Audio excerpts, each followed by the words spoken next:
ఆ ఉదంతమే ఇందుకు ఉదాహరణ.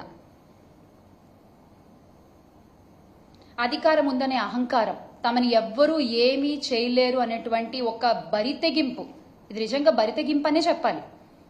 కేవలం రెడ్ బుక్ రాజ్యాంగంలో మునిగిపోతున్న పోలీస్ వ్యవస్థ, వీటన్నిటి వల్ల ఇవాళ మహిళలు మాత్రమే కాదు, మాజీ ముఖ్యమంత్రులు, పార్టీ అధ్యక్షుల వారి కుటుంబ సభ్యులు కూడా ఈ సోషల్ మీడియా తోడేళ్లకు నుంచి, అంటే వాళ్ళ దగ్గర నుంచి తగిన రక్షణ పొందలేకపోతున్నారు. అసలు ఈ తోడేళ్లని పెంచి పోషించి ఈ తోడేళ్ల వ్యవస్థని విస్తరించింది ఎవరు? టీడీపీయే కదా. ఈ సోషల్ మీడియా తోడేళ్లని అడ్డు పెట్టుకుని మొత్తం వ్యవస్థని తన అరచేతిలో పెట్టుకోవాలని దుర్మార్గంగా పన్నిన ఒక పన్నాగమే కదా.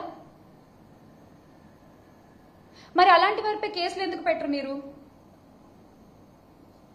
ఎందుకు పెట్టరు? అంటే వ్యక్తిత్వ హననాలకు దిగుతూ, బురద జల్లుతూ, ఎదుటి పార్టీ మీద, అందులోని రాజకీయ నాయకుల మీద, మహిళా నాయకుల మీద, వారి కుటుంబ సభ్యుల మీద నోటికొచ్చినట్లు మాట్లాడుతూ, నోటికొచ్చినట్లు విర్రవీగుతూ, అనిపించినట్లు పోస్టులు పెడుతూ, ఒక అడ్డు అదుపు లేకుండా తెగ బరితెగిస్తూ పోస్టులు పెడుతున్నారే, వాటి మీద, వాళ్ళ మీద కేసులు ఎందుకు పెట్టరు? మీరు పెట్టరు. ఎందుకంటే వాళ్ళని పెంచి పోషిస్తున్నది మీరే కాబట్టి. పెంచి పోషిస్తున్నది టీడీపీ పార్టీ, జనసేన పార్టీయే కాబట్టి వాళ్ళ మీద ఎలాంటి కేసులు ఉండవు. అంటే మీరే పోస్టులు పెడతారు, మీరే బాధ పెడతారు, ఎవరినో ఒకరిని అరెస్ట్ చేసినట్టుగా చూపించి, ఇదిగో మాకు మహిళల పట్ల ఇంత గౌరవం ఉంది, అసలు మహిళల్ని ఎవరు ఒక్క మాట అన్నా, అది మా పార్టీ వాళ్ళైనా సరే మేము ఊరుకోము, మేమంత ప్రేమిస్తాం మహిళల్ని అంటూ మళ్ళీ పింకాలు పలుకుతారు. అసలు మీ మోడస్ ఆపరెండియే ఇది. This is how you work, your social media works. అరే మీకు నిజంగా అంత చిత్తశుద్ధి ఉంటే రాష్ట్ర వ్యాప్తంగా ఉన్న వందలాది మంది సోషల్ మీడియా సైకోలపై ఎక్కడా కేసులు పెట్టలేదు ఎందుకు? ఎందుకని మేము అడుగుతున్నాం. రాష్ట్ర వ్యాప్తంగా ఇప్పటి వరకు మీ సోషల్ మీడియా తోడేళ్లు చేసిన అరాచకాలు, దారుణాల మీద కొన్ని వందల కంప్లైంట్లు మేము ఇచ్చాం. దానిలో ఒక్కటన్నా మీరు చదివారా? కనీసం ఒక్కళ్ళన్నా మీరు అరెస్ట్ చేశారా? వాళ్ళని మీరు అరెస్ట్ చేయరు, ఎందుకంటే మిమ్మల్ని జాకీలేసి లేపాల్సింది వాళ్లే కదా, అందుకని వాళ్ళని మీరు అరెస్ట్ చేయరు. నిన్న కూడా ఆ కిరణ్ అనే వ్యక్తిని మీరు ఎప్పుడు అరెస్ట్ చేశారు? మా ఫ్యాన్ గాలి తట్టుకోలేక ఆయన చేసిన తప్పు తెలుసుకుని నన్ను క్షమించండి బాబు అని క్షమాపణ అడిగిన తర్వాత, ఇంకప్పుడు అరెస్ట్ చేయకపోతే బాగోదు కాబట్టి, ఆ మచ్చ మీ పార్టీపై ఉంటుంది కాబట్టి ఇక తప్పదు అన్నట్టు మీరు వాళ్ళని అరెస్ట్ చేశారు. నిజంగా మీకంత చిత్తశుద్ధి ఉంటే వందలాది మంది టీడీపీ యాక్టివిస్టులు అరాచక పోస్టులు పెడుతున్నారు కదా, వాళ్ళందరినీ అరెస్ట్ చేయండి, కేసులు పెట్టండి. ఒక ముసుగు మాత్రమే నిన్న జరిగిన అరెస్ట్ కూడా, చేబ్రోలు కిరణ్ అరెస్ట్ కూడా ఒక ముసుగు మాత్రమే. ఎందుకంటే హోంమంత్రి అనిత గారు, అంటే ఇప్పటి హోంమంత్రి, అప్పుడు తెలుగుదేశం మహిళా అధ్యక్షురాలుగా ఉన్నప్పుడు అమ్మా అమ్మా అని పిలుస్తారు ఆ పార్టీలో, అది ఏ ఉద్దేశంతో పిలుస్తారో అని చెప్పి చాలా చెప్పనలవి కాని విధంగా ఆవిడ ఆ రోజు మాట్లాడారు కదా. మరి ఆవిడ మీద ఎందుకు కేసు పెట్టలేదు? మీకు మహిళలంటే చాలా గౌరవం కదా, పెట్టరు. ఆవిడ మీద మీరు కేసులు పెట్టరు, ఎందుకంటే అలా మాట్లాడమని చెప్పింది మీరే కాబట్టి. మొన్నటికి మొన్న విజయవాడలో దేవిక అనే చిన్నారి జగన్ గారితో ఫోటో దిగితే ఆ చిన్నారిని టీడీపీ సైకోలు విరుచుకుపడి ట్రోలింగ్ చేశారే, వాళ్ళలో ఎంతమంది మీద కేసులు పెట్టారు, ఎంతమంది మీద అరెస్ట్ చేశారు?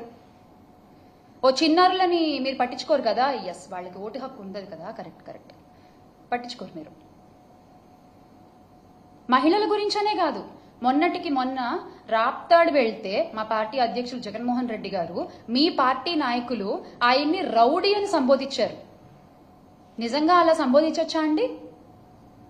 అదా మీరు ఒక మాజీ ముఖ్యమంత్రి వర్యులకి ఇచ్చే గౌరవం? మరి అలా మాట్లాడిన వాళ్ళని మీరు ఎందుకు అరెస్ట్ చేయలేదు? వారిపై ఏ చర్యలు తీసుకున్నారు? ఇదంతా ఒక నటన. తెలుగుదేశం డ్రామాల పార్టీ కాబట్టి మీరు చక్కగా యాక్టింగ్ చేయగలరు, కాబట్టి మీరు చక్కగా నటించగలరు, కాబట్టి చాలా బాగా నటిస్తున్నారు. వినేవాళ్ళు వెర్రివాళ్ళు అయితే చెప్పేవాళ్ళు చంద్రబాబు అని. మీరు చెప్తూ ఉండండి మీ అబద్ధాలు, ప్రజలు వింటున్నారని మాత్రం అనుకోవద్దు. ఖచ్చితంగా ఒకరోజు సమాధానం చెప్తారు, దానికి ఖచ్చితంగా చెప్తారు. మీ వికృత వికటాట్టహాసాలు చేస్తున్న యూట్యూబ్ ఛానళ్లు, అకౌంట్లు, యజమానులు ప్రతి ఒక్కళ్ళు చంద్రబాబు గారు, లోకేష్ గారి మనుషులే. ఈ విషయం అందరికీ తెలుసు. మా నాయకులు వైఎస్ఆర్ కాంగ్రెస్ పార్టీ అధినేత వైఎస్ జగన్మోహన్ రెడ్డి గారి పైన, ఆయన కుటుంబ సభ్యుల మీద అసభ్యకర వ్యాఖ్యలు చేసి అరెస్ట్ అయిన ఐటీడీపీ మెంబర్ చేబ్రోలు కిరణ్ ఎవరు పేరు చెప్పారు? చంద్రబాబు నాయుడు గారి పేరే కదా. మరి చంద్రబాబు నాయుడు గారి మీద కేసు ఎందుకు పెట్టలేదు? చంద్రబాబు నాయుడు గారి మీద చర్యలు ఎందుకు తీసుకోలేదు? అంత ఓపెన్ గా చెప్పారు కదా కిరణ్. మీకు మహిళలంటే అంత అపారమైన గౌరవం ఉన్నప్పుడు ఆయన పేరు చెప్పారు కదా, వెంటనే చర్యలు తీసుకోవాల్సింది. సోషల్ మీడియా తోడేళ్లను తయారు చేస్తూ ప్రోత్సహిస్తున్నది ఎవరు? రెడ్ బుక్ రాజ్యాంగాన్ని నడిపిస్తున్నది ఎవరు? ఫేక్ న్యూస్ ఫ్యాక్టరీలను ఎంకరేజ్ చేస్తున్నది ఎవరు? వ్యక్తిత్వ హననాలకి పాల్పడుతున్నది ఎవరు? ఈ టీడీపీ సైకోళ్లు, జనసేన తోడేళ్లు, వీళ్ళందరూ సృష్టికర్తలు అసలు ఎవరు? సార్, గౌరవ ముఖ్యమంత్రి చంద్రబాబు నాయుడు గారు, మీరు ఎలాగో సత్తా లేదు కాబట్టి పవన్ కళ్యాణ్ గారికి, ఇప్పటి పిఠాపురం పీఠాధిపతి మా పీపీపీ గారికి, ఆయన మిమ్మల్ని ఫాలో అవుతున్నారు. అదే జరుగుతోంది కదా. చంద్రబాబు నాయుడు గారి పేరు, లోకేష్ గారి పేరు చెప్పినప్పుడు వాళ్ళిద్దరి మీద కేసులు ఎందుకు పెట్టలేదు? దీని ద్వారా మీ మోడస్ ఆపరండి ఏంటన్నది బహిర్గతం అవుతోంది. మేము చెప్పట్లేదు, మీరు చేసే చేష్టల ద్వారా అది బహిర్గతం అవుతోంది. అసభ్యకర పోస్టులు, వికృత కామెంట్లతో ఒక ఆర్గనైజ్డ్ క్రైమ్ చేస్తూ సోషల్ మీడియాలో ఐటీడీపీ కార్యకర్తలు చెలరేగిపోతుంటే, మహిళల్ని కించపరుస్తూ వ్యక్తిత్వ హననాలు చేస్తూ కామెంట్లు పెడుతూ వాళ్ళ మీద పడి విర్రవీగుతుంటే మీరేం చేస్తున్నారయ్యా అంటే స్టేజ్ పైన కామెడీ స్కిట్లు చేసుకుంటున్నారు. సార్, మీరు చేసే పని అది. దాన్ని చూసి మీరు కింద క్లాప్స్ కొడుతున్నారు. వ్యక్తిత్వ హననం అనేది అసలు టీడీపీ పార్టీ జీన్లోనే ఉంది. ఎస్, మీ క్రోమోజోమ్స్ లోనే అది ఉంది. స్వర్గీయ ఎన్టీఆర్ గారికి వెన్నుపోటు పొడిచిన దగ్గర నుంచి ఇది మొదలైందని చెప్పొచ్చేమో. ఆ ఎపిసోడ్తో ఎగ్జాక్ట్గా ఇది మొదలైందని చెప్పుకోవచ్చు మనం. క్యారెక్టర్ అసాసినేషన్ అనేది మీ పార్టీ జీన్లోనే ఉంది.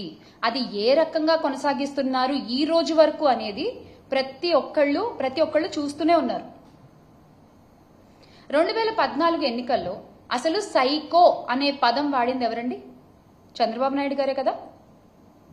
మరి అది కరెక్టా? అలా మాట్లాడొచ్చా? రాష్ట్రంలో ఒక మాజీ ముఖ్యమంత్రి కుమారుణ్ణి ఉద్దేశించి ఈ తరహా కామెంట్లు చేసింది చంద్రబాబు నాయుడు గారే కదా. మరి దాని అర్థం ఏంటి? ఒక వ్యక్తిని డైరెక్ట్ గా ఎదుర్కోలేక, ఆ వ్యక్తికున్న జన బలాన్ని ఎదుర్కోలేక మీరు వెంటనే సైకో అనేటువంటి ఒక కొత్త పిక్చర్ని తీసుకొచ్చారు.